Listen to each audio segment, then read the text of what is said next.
Hi friends, welcome to பெனிதா சமையல். அம்மா வீட்டிலேருந்து 1.5 மாதம் கழித்து நம்ம வீட்டுக்கு வந்தாச்சு. இன்றைக்கி வந்து காலையிலேருந்து மதியானம் வரை என்னென்ன வேலைகள்லாம் பார்த்தேன் அப்படின்னு தான் கொஞ்சம் கொஞ்சம் அப்படியே கவர் பண்ணியிருக்கேன். வாங்க வீடியோக்குள்ளே போகலாம். நாங்கள் வந்து மண்டே நைட் அம்மா வீட்டிலேருந்து கிளம்புனோம் 9ஆம் தேதி. வெனஸ்டே சாயந்தரம் தான் வீட்டுக்கு வந்தோம். வந்ததும் பார்த்திங்கன்னா என்ன தான் வீடு பூட்டியிருந்தாலும் செம தூசியாக இருந்துச்சு. ஓரளவு க்ளீன் பண்ணிவிட்டு அப்படியே மாப்பெலாம் போட்டு விட்டாச்சு. இனிமேல் வந்து நிறைய க்ளீனிங் பண்ண வேண்டியது இருக்குது. ஓரளவு அப்படியே க்ளீன் பண்ணி எடுத்து வச்சாச்சு. நைட் வந்து லைட்டாக சாப்பிட்டுட்டு அப்படியே தூங்கிட்டோம். காலையிலேயே வந்து செடிகளை பார்த்துட்டு இருந்தேன். லைட்டாக மழை பெஞ்சிட்டு இருந்துச்சு. செடிகளுக்கெல்லாம் வந்து இந்த முன்னாடியே வந்து இந்த தொட்டியெல்லாம் இது மாதிரி லைனாக எடுத்து வச்சுட்டு எல்லாம் செட்டப்லாம் செஞ்சு வச்சுட்டு தான் போயிருந்தோம். ஏன்னா வாடிடக்கூடாது அப்படிங்கிறதுனால தண்ணி ஊற்றுறதுக்கு யாரும் இல்லை. இந்த பைப் போட்டு சின்ன சின்ன ஓட்டைகளாக போட்டு நல்லி வந்து ஸ்லோவாக வச்சுட்டு போயிருந்தேன்.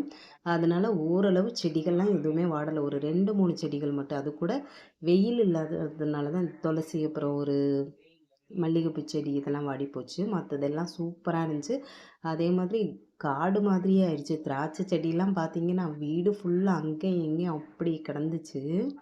இதெல்லாம் வந்து க்ளீன் பண்ணுறதுக்கு ஒரு பையன் வருவான், செடியெல்லாம் க்ளீன் பண்ணுறதுக்கு. அவனுக்கு வந்து சண்டே தான் லீவ் இருக்கும். அவன் வந்து க்ளீன் பண்ணதுக்கு அப்புறம் தான் கார்டன் பார்க்கறதுக்கு அழகாக இருக்கும். நான் அதுக்கப்புறம் வந்து ஒரு வீடியோ போடுறேன். பாவக்காய்லாம் வந்து நான் ஊருக்கு போகும்போது சின்ன சின்ன பிஞ்சுகளாக இருந்துச்சு. அதை எடுக்க வேணாமேன்னு அப்படியே விட்டுருந்தேன். அதெல்லாம் பழுத்து அப்படியே போயிருந்துச்சு.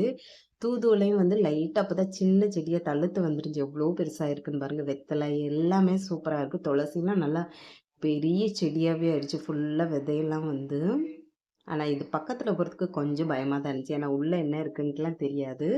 வந்து க்ளீன் பண்ணதுக்கப்புறமா தான் வந்து சூப்பராக இருக்கும். அதே மாதிரி இந்த பிரியாணி செடி, இந்த ரம்பை இல்லை நம்ம தாளிப்போம்ல பிரியாணிக்கெலாம், அதெல்லாம் வந்து செடி வாடிரும்னு தான் நினச்சேன். ஓரளவு 2-3 நாள் நல்லா மழை பெஞ்சிருக்கு. அதே மாதிரி தண்ணியை விட்டுட்டு போனதுனால அந்த செடியிலுமே கொஞ்சம் கூட வாடலை. சூப்பராக இருக்குது. எல்லா செடியும் ஓரளவு நல்லாவே இருக்குது. இதெல்லாம் க்ளீன் பண்ணிட்டோம் அப்படின்னா பார்க்குறதுக்கு வந்து சூப்பராக இருக்குன்னு. ஒரு 2-3 நாள் கழித்து க்ளீன் பண்ணி எடுத்துடலாம். ஊஞ்சல்லாம் பாருங்கள் எவ்வளோ தூசியாக இருக்குன்னு. இதெல்லாமே க்ளீன் பண்ணணும். அதுக்கு முன்னாடி பசங்களுக்கு வந்து ஸ்கூலுக்கு அட்மிஷன் போட வேண்டியது இருக்குது. அந்த வேலையை முடித்தா தான் நாளைக்கு வந்து பொண்ணுக்கு ஸ்கூல் இருக்குது. அதுக்கு வந்து இன்றைக்கி போகணும். வீட்டில் வந்து எந்த திங்ஸுமே இல்லாததுனால எதுவும் பண்ணலை. காலையில் வந்து ஒரு அண்ணன் டெய்லியும் இட்லி, வடை எல்லாமே கொண்டு வருவாங்க.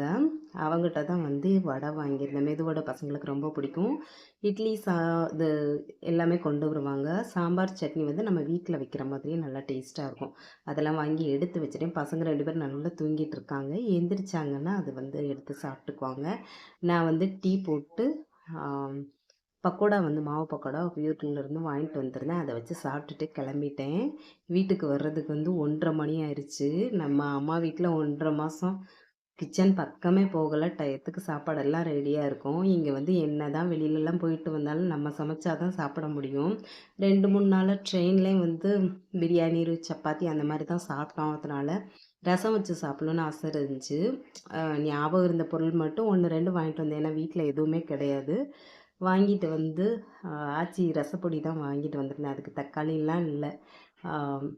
வெறும் பச்சை மிளகாய் போட்டு புளியை கரைச்சி ஊற்ற அப்படியே தாளித்து வச்சாச்சு. அப்புறம் அதுக்கு வந்து அப்பளம் பொரித்து வச்சுருந்தேன். பசங்க வந்து தயிர் சாதம் கேட்டாங்க. அவங்களுக்கு வந்து தயிர் சாதம் தாளித்து வச்சுட்டேன். முட்டையும் வந்து வாங்கி வச்சுருக்கேன், வேணும்னா பொரிச்சிக்கலாம் அப்படின்ட்டு. எனக்கு வந்து சாதம் வச்சுட்டு அம்மா வீட்டிலேருந்து கருவாடு கொண்டு வந்திருந்தேன். அதை வந்து நல்லா சுடுதண்ணியில் கழுவிட்டு கொஞ்சமாக வெறும் மிளகாய் பொடி மட்டும் போட்டு, உப்பெல்லாம் அதுலேயே இருக்குது, அதை வந்து கொஞ்சமாக எண்ணெய் ஊற்றி தவாவில் வந்து நல்லா முறுமுறுன்னு பொரிச்சு எடுத்துட்டோன்னா ரசம் சாதம் கூட சாப்பிட்றதுக்கு செமையாக இருக்கும்னா அதுவும் வந்து பொரிச்சாச்சு. அப்புறம் வந்து முட்டையும் வேணும்னா பொரிச்சிக்கலாம் அப்படின்னு சொல்லிட்டு அதுவும் வந்து பொரிச்சிட்டு சூப்பராக வந்து சாப்பிட்டாச்சு. ஏன்னா காலையிலையும் சாப்பிடாம தான் போயிருந்தேன். செம பசி. சாப்பிட்றதுக்கு வந்து ஒரு 2:30க்கு மேலேயே ஆயிடுச்சு. நல்லா சாப்பிட்டுட்டு இனி வந்து கொஞ்சம் நேரம் ரெஸ்ட் எடுக்க வேண்டியதான். அதுக்கப்புறம் நாளைக்கு ஸ்கூலுக்கு வந்து எல்லாம் ரெடி பண்ணணும். வீடியோ பிடிச்சிருக்கும்னு நினைக்கிறேன். பிடிச்சிருந்தா லைக் பண்ணுங்கள். மறக்காமல் நம்ம சேனலை சப்ஸ்கிரைப் பண்ணுங்கள். இனிமேல் வந்து நம்ம வீடியோ வந்து மும்பையிலேருந்து கரெக்டாக வந்துடும். வீடியோவை மறக்காமல் பார்த்து சப்போர்ட் பண்ணுங்கள். நீங்கள் எல்லோரும் சாப்பிட்டீங்களா, எப்படி இருக்கீங்கன்னு சொல்லிட்டு மறக்காமல் கமெண்ட்டில் சொல்லுங்கள். Bye friends.